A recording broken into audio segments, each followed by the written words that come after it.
السلام عليكم ورحمة الله وبركاته. حياكم الله متابعينا على صفحة المطبخ الجزائري، مطبخ عبد الجليل. أتمنى تكونوا بخير وصحة وعافية.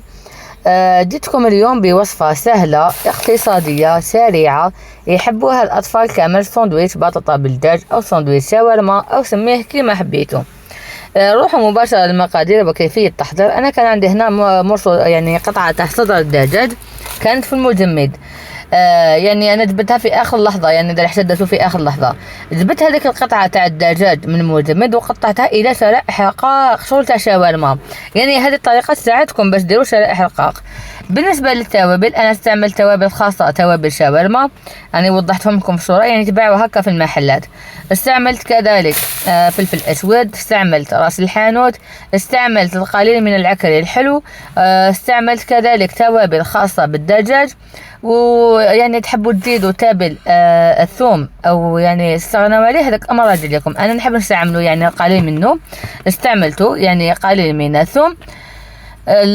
كما يقولوا هذوك الاضافات راجعين ليكم. انا نحب الشاورما او الدجاج نتبلوه جيدا، نحب فيه التوابل كما قلت لكم، توابل شاورما، توابل دجاج، فلفل كحل، راس الحانوت، قليل من الثوم، كمون، وكذلك العكري الحلو ماشي الحار.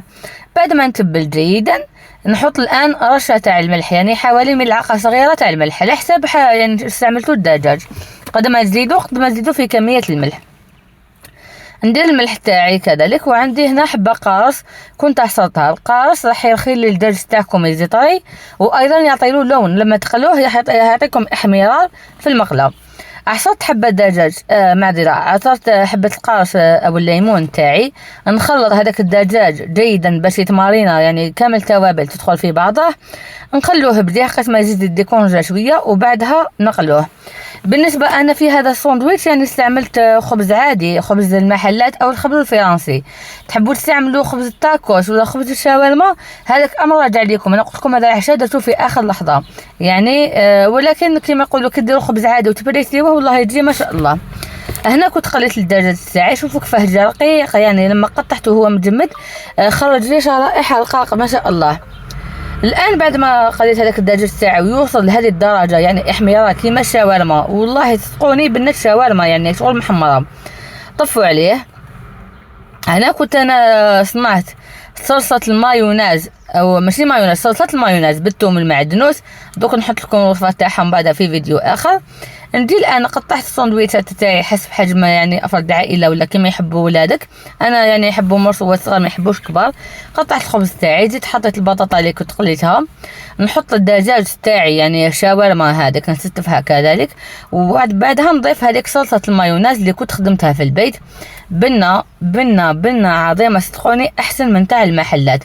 تحبوا تزيدوا بصل مقطع، طوماطيش، سلاطه، هذاك امر راجع ليكم. انا ولادي ما ياكلوش الخضره، على هذيك ما ضفت لهمش الطماطم ولا البصل.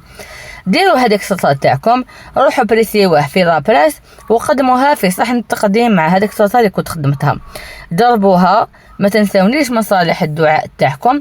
صدقوني والله العظيم غير جا ساندويتش احسن من تاع المحلات.